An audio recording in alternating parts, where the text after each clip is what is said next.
Happy birthday. 1, 2, 3. Happy anniversary!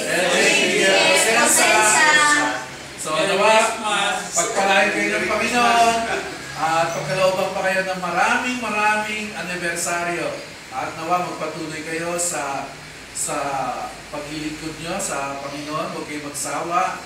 At nawa, palaguin kayo ng Diyos. Higit sa bilang at lalo-lalo na sa spiritual na kalagayan.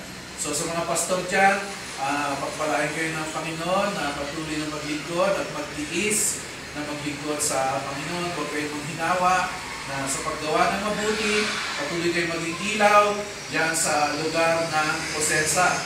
So ito po yung LJPF Baguio na bumabati sa inyo ng happy anniversary at Merry Christmas! Hello!